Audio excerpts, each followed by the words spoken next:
Delighted to say here, McLean's TV, joined by the legend known sometimes as AP or Tony McCoy. Tony, you're here ahead of the Cheltenham Festival. It's a very special event. Yeah, it is. You know, the Cheltenham Festival is what we, as jockeys and you know, any racing enthusiast looks forward to. You know, for me, it's it's the main sporting event in the jumping calendar. So, yeah, Cheltenham is a very special place. I've been there on occasions covering it for television. I interviewed you a few times over there. The atmosphere, it seems to grab you, doesn't it? No matter where you are, and it's for a prince or a pauper, it makes no difference. Makes no difference. You know, that's the special thing about Cheltenham, is that everyone mixes in together. It's a very it's a real theatre. It's a real arena. You know, the setting of Cheltenham is probably what makes it so special. And obviously, you know, what makes it so special is it's so difficult to win there. And when you do, or you are lucky enough to win there, then you know, it's something you can only enjoy, and you hope that it'll happen again. You talk about winning there. You hope it'll happen again. Will it happen for you this year? Hopefully. And you know, obviously, I was very lucky last year to win the Cheltenham Gold Cup, which, you know, as I said before earlier tonight, it's the pinnacle of our sport. And you know, it was great to win it last year, and but hopefully I've got good chances, and hopefully I'll get a winner or two there over the week. You talk about a winner or two. What about your horses? Who do you fancy? Like, you know, or who do you think? Who are the horses in with a real chance that you're actually on mount? Well, My Tender Yours is the obvious one, because he's the shortest price horse that I'm going to be riding over the 4 days, and he runs in the very first race. So, but he has been pretty impressive in his wins. He won the big hurdle race at Newbury last time, and was very impressive doing it. And you know, I'm looking forward to him. And obviously, I'm riding for Mr. McManus. There's plenty of other horses there that will go there with good chances. At Fisher's Cross has been a good tough horse. Binocular and an old favourite. It's very difficult for horses to come back and retain the champion hurdle, but Hurricane Fly is trying to do the same. So it'll be as difficult for him as it will be Binocular. But good chances. Tarquin Dessous, another horse of John Joe Neal's, I like. So hopefully we'll, as I said, we'll get a winner or two over the 4 days. And as always, the weather forecast, it'll be crucial. Yeah, the weather will probably make it more crucial. Obviously for the state of the going, first and foremost, as a lot of the horses this winter have obviously been running on very testing ground.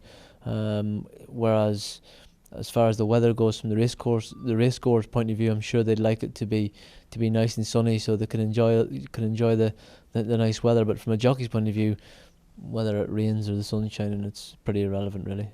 You know, it's hopefully the weather is not going to really play a huge part on how successful the 4 days will be. We're here in the Glenavon Hotel in Cookstown. It was interesting, the preview there. You talked at length about Hurricane Fly. You know, some of the other lads in the panel were doubting the credentials there, but you're very happy with Hurricane Fly.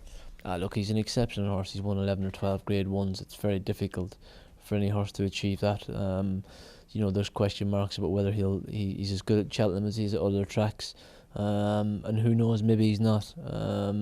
But he has won a champion hurdle. He was third in it last year. He obviously needs to perform better than he did last year. But Willie Mullins has been saying all year that he's better now than he was this time last year. So he probably deserves to be the shortest, you know, the favourite in the race, purely on what he's achieved. Can I ask you this before I go on? Just ask you a couple of other ones about that. How do you keep the enthusiasm, you know, the weight, the whole thing? I'm not being rude here. You're not getting any younger, you're a bit like myself. So how do you keep that enthusiasm going, Tony? Well, I'm very lucky. I've always enjoyed what I do, so that makes it easier. I've been lucky that I've worked for great people. I've been lucky to ride some very good horses, and I've set myself goals, and it's about trying to achieve your goals, really. And so it's easy, you know. I'm easy. It's easy because I like what I do. It's not like I'm very lucky that I earn a living through something that I love doing. So it makes it, you know, very easy. Right, I'm going to put you on the spot now, because you're the fount of all knowledge. You're one of the greatest sportsmen the country has ever produced.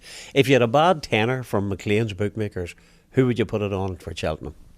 Well, it's not very original, not a very good price, but My Tender Yours would be the main one for me.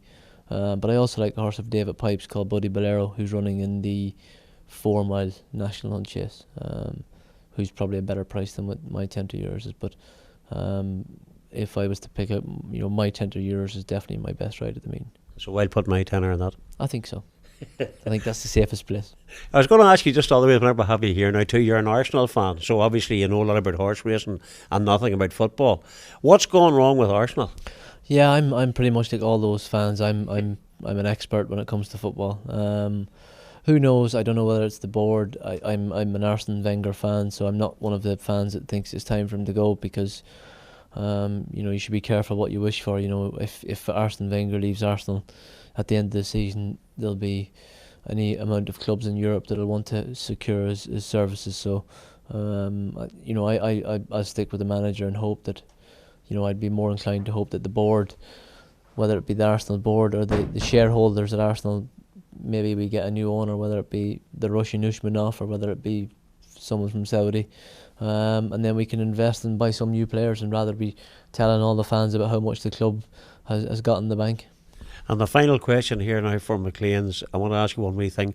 Rory McIlroy, fantastic athlete, great golfer, going through a wee bit of a difficult time, off the course as well as on the course. Have you any advice with all your years of knowing the ups and downs of sport?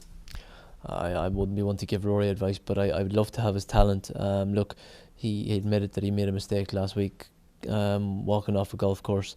He's in the unfortunate position that when he makes a mistake, the whole world sees it, whereas we can make mistakes every day and no one notices.